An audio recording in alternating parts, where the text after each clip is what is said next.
أعوذ بالله من الشيطان الرجيم. بسم الله الرحمن الرحيم.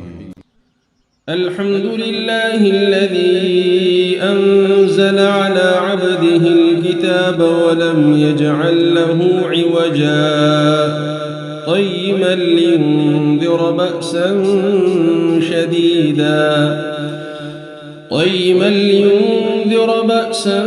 شديدا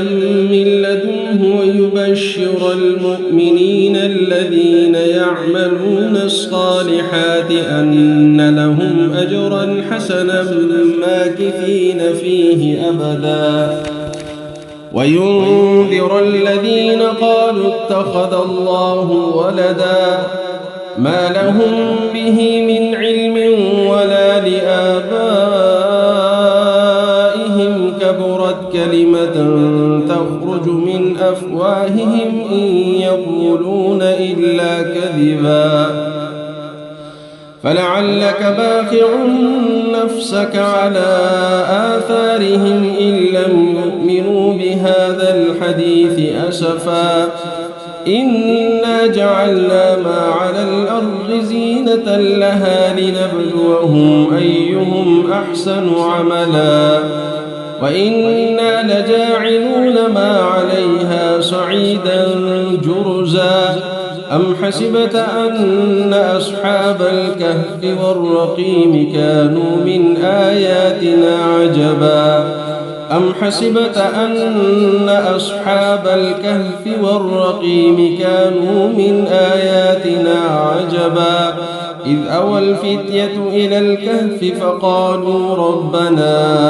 آتنا من لدنك رحمة وهيئ لنا من أمرنا رشدا فضربنا على آذانهم في الكهف سنين عددا ثم بعثناهم لنعلم أي الحزبين أحصى لما لبثوا أمدا نحن نقص عليك نبأهم بالحق إنهم فتية آمنوا بربهم وزدناهم هدى وربطنا على قلوبهم إذ قاموا فقالوا ربنا رب السماوات والأرض لن ندعو من دونه إلها لقد قلنا إذا شططا هؤلاء قوم اتخذوا من دونه آلهة لولا يأتون عليهم بسلطان بين فمن أظلم ممن افترى على الله كذبا وإذ اعتزلتموهم وما يعبدون إلا الله فأووا إلى الكهف ينشر لكم ربكم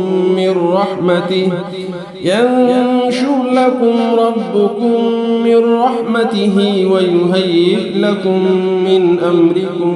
مرفقا وترى الشمس إذا طلعت تزاور عن كهفهم ذات اليمين وإذا غربت تقرضهم ذات الشمال وهم في فجوة منه ذلك من آيات الله من يهد الله فهو المهتد ومن يضلل فلن تجد له وليا مرشدا وتحسبهم أيقاظا وهم رقود ونقلبهم ذات اليمين وذات الشمال وكلبهم باسط ذراعيه بالوصيد لو اطلعت عليهم لوليت منهم فرارا ولملئت منهم رعبا وكذلك بعثناهم ليتساءلوا بينهم قال قائل منهم كم لبثتم قالوا لبثنا يوما أو بعض يوم قالوا ربكم أعلم بما لبثتم فابعثوا أحدكم بورقكم هذه إلى المدينة فلينظر أيها أزكى طعاما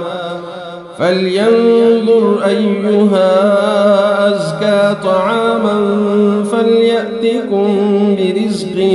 منه وليتلطف ولا يشعرن بكم أحدا إنهم إن يظهروا عليكم يرجموكم أو يعيدوكم في ملتهم ولن تفلحوا إذا أبدا وكذلك أعثرنا عليهم ليعلموا أن وعد الله حق وأن الساعة لا ريب فيها إذ يتنازعون بينهم أمرهم فقالوا ابنوا عليهم بنيانا ربهم أعلم بهم قال الذين غلبوا على أمرهم لنتخذن عليهم مسجدا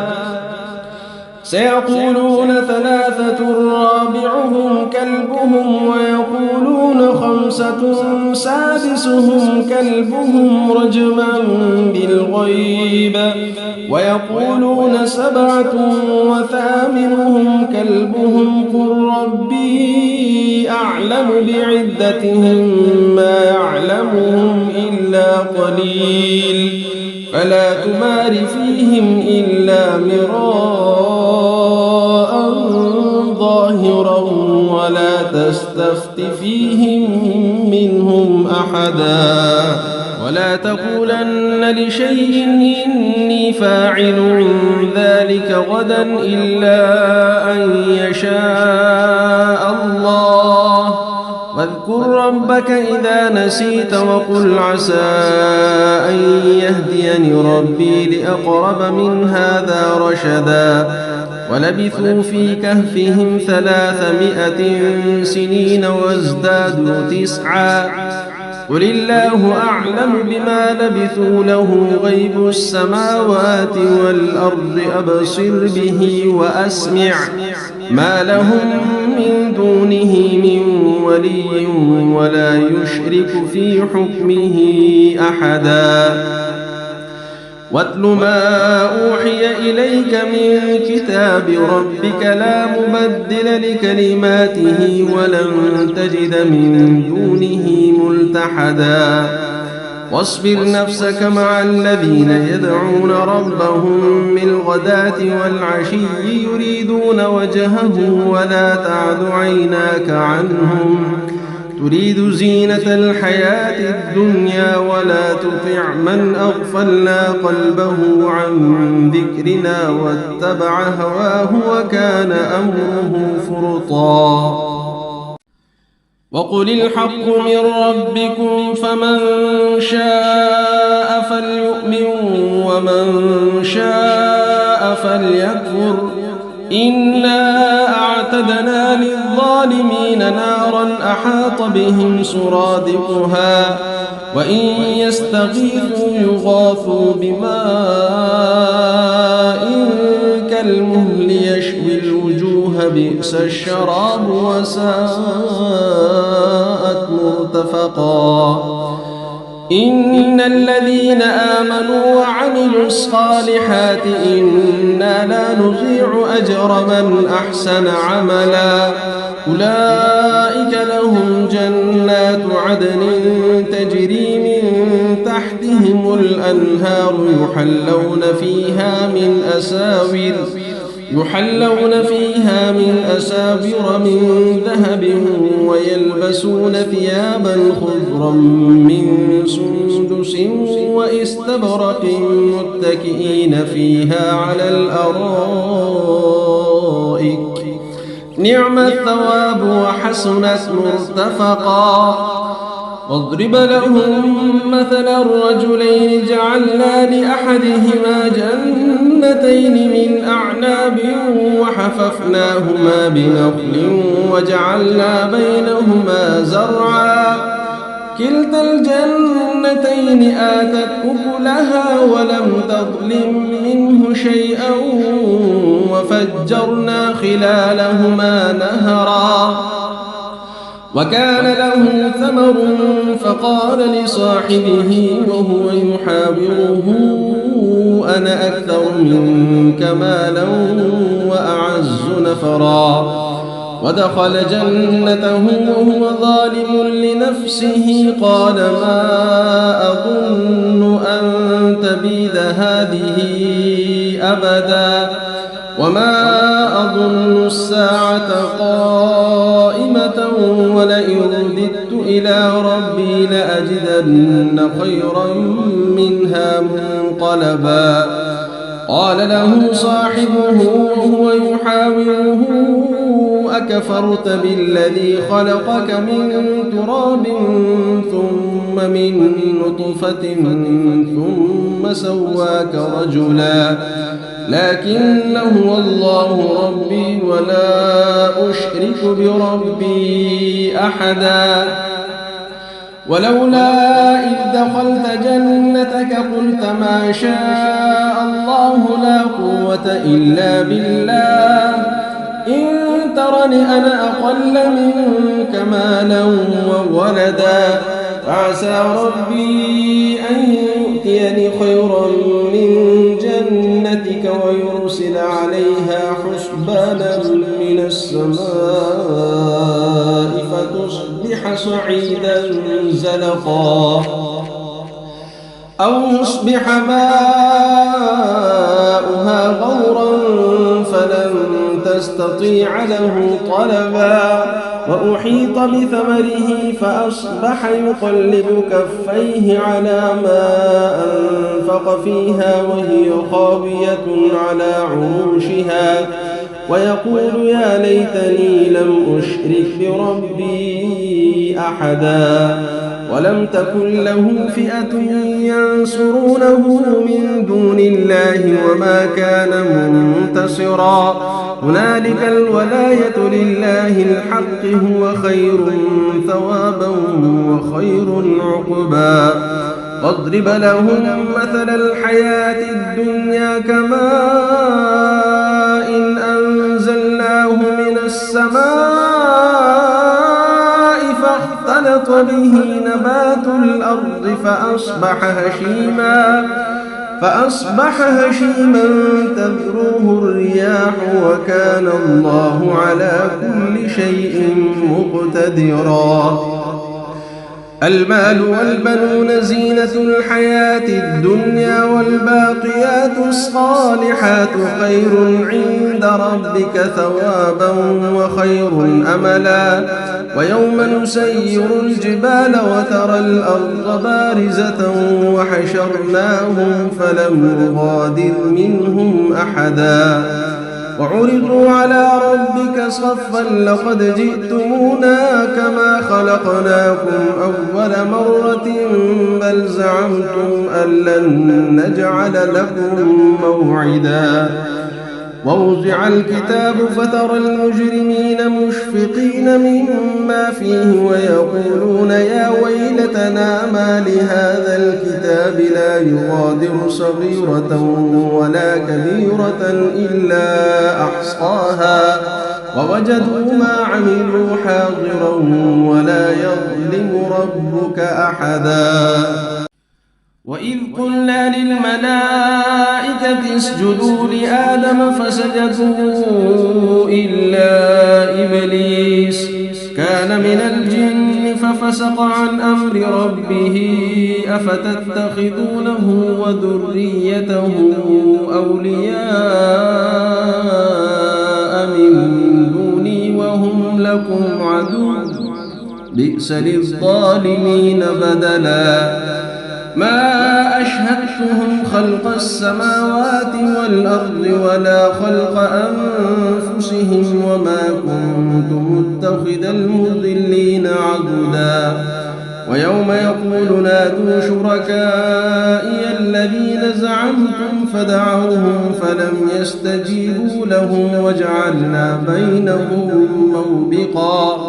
ورأى المجرمون النار فظنوا أنهم واقعوها ولم يجدوا عنها مصرفا ولقد صرفنا في هذا القرآن للناس من كل مثل وكان الإنسان أكثر شيء جدلا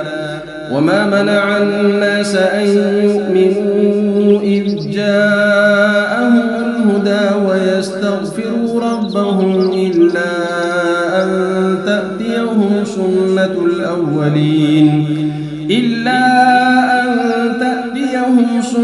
الأولين أو يأتيهم العذاب قبلا وما نرسل المرسلين إلا مبشرين ومنذرين ويجادل الذين كفروا بالباطل ليدحضوا به الحق واتخذوا آياتي وما أنذروا هزوا ومن أظلم ممن ذكر بآيات ربه فأعرض عنها ونسي ما قدمت يداه إنا جعلنا على قلوبهم أكنة أن يفقهوه وفي آذانهم وقرا وإن تدعهم إلى الهدى فلن يهتدوا إذا أبدا ربك الغفور ذو الرحمة لو يؤاخذهم بما كسبوا لعجل لهم العذاب بل لهم موعد لن يجدوا من دونه موئلا وتلك القرى أهلكناهم لما ظلموا وجعلنا لمهلكهم موعدا وإذ قال موسى لفتاه لا أبرح حتى أبلغ مجمع البحرين أو أمضي حقبا فلما بلغا مجمع بينهما نسيا حوتهما فاتخذ سبيله في البحر سربا فلما جاوزا قال لفتاه آتنا غداءنا لقد لقينا من سفرنا هذا نصبا قال أرأيت إذ أوينا إلى الصخرة فإني نسيت الحوت وما أنسانيه إلا الشيطان أن أذكره واتخذ سبيله في البحر عجبا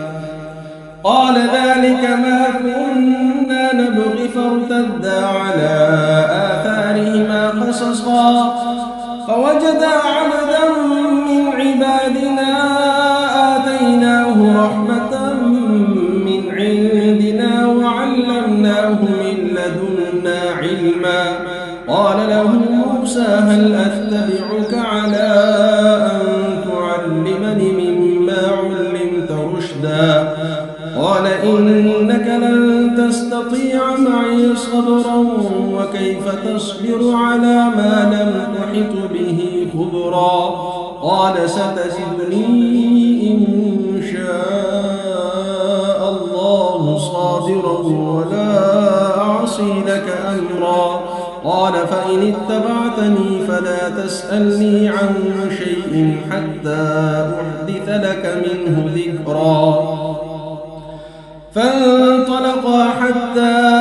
إذا ركبا في السفينة خرقها قال أخرقتها لتغرق أهلها لقد جئت شيئا إمرا قال ألم أقل إنك لن تستطيع معي صبرا قال لا تؤاخذني بما نسيت ولا ترهقني من أمري عسرا فانطلقا حتى إذا لقيا غلاما فقتله قال أقتلت نفسا زكية بغير نفس لقد جئت شيئا نكرا قال ألم أقل لك إنك لن تستطيع معي صبرا قال إن سألتك عن شيء بعدها فلا تصاحبني قد بلغت من لدني عذرا فانطلقا حتى إذا أتيا أهل قرية استطعما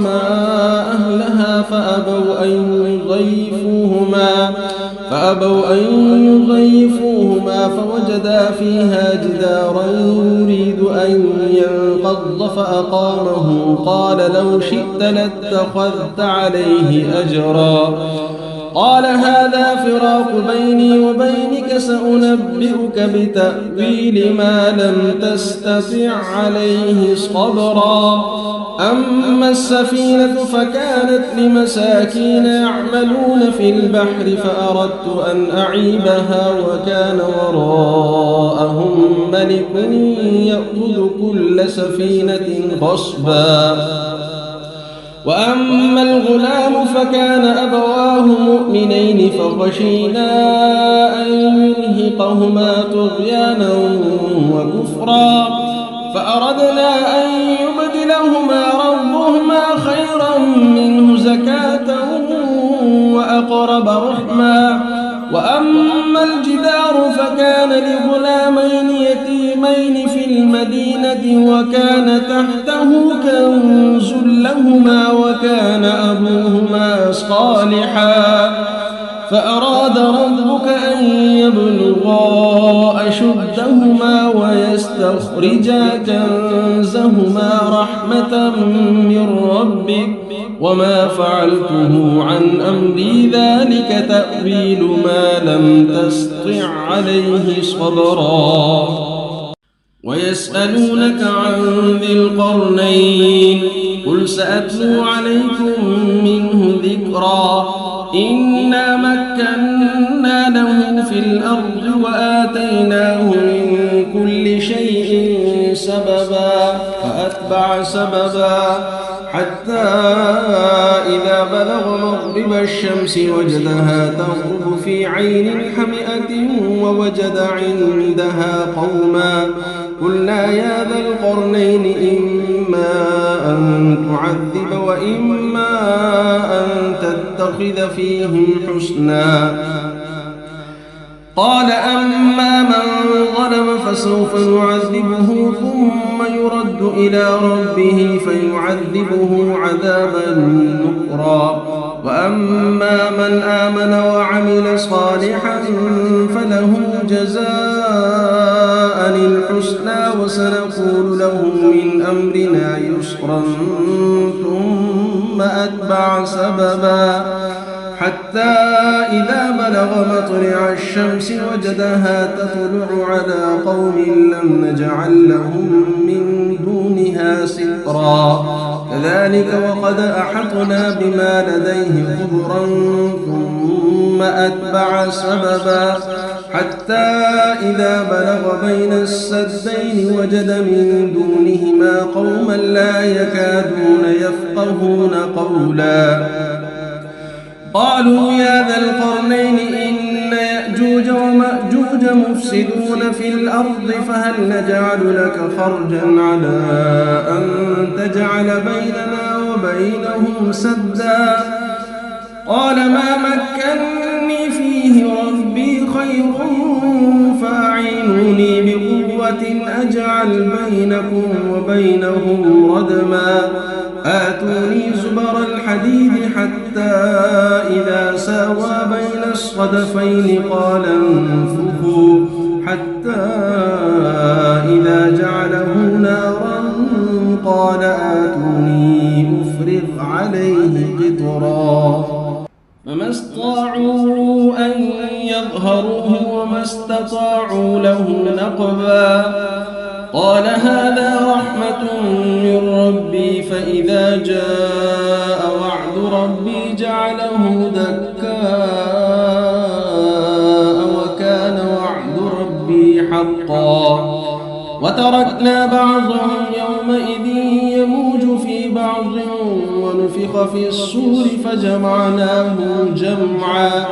وعرضنا جهنم يومئذ للكافرين عرضا الذين كانت أعينهم في غطاء عن ذكري وكانوا لا يستطيعون سمعا أفحسب الذين كفروا أن يتخذوا عبادي من دوني أولياء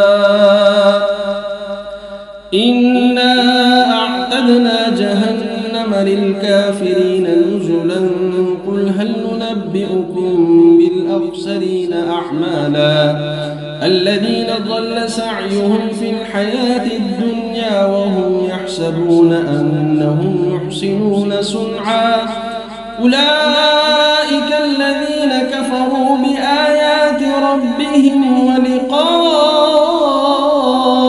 فحبطت أعمالهم فلا نقيم لهم يوم القيامة وزنا ذلك جزاؤهم جهنم بما كفروا واتخذوا آياتي ورسلي هزوا إن الذين آمنوا وعملوا الصالحات كانت لهم جنات الفردوس نزلا خالدين فيها لا يبغون عنها حولا قل لو كان البحر مدادا لكلمات ربي لنفد البحر قبل أن تنفد كلمات ربي ولو جئنا بمثله مددا قل إنما أنا بشر مثلكم يوحى إلي أنما إلهكم إله واحد فمن كان يرجو لقاء ربه فليعمل عملا صالحا ولا يشرك بعبادة ربه أحدا صدق الله العظيم.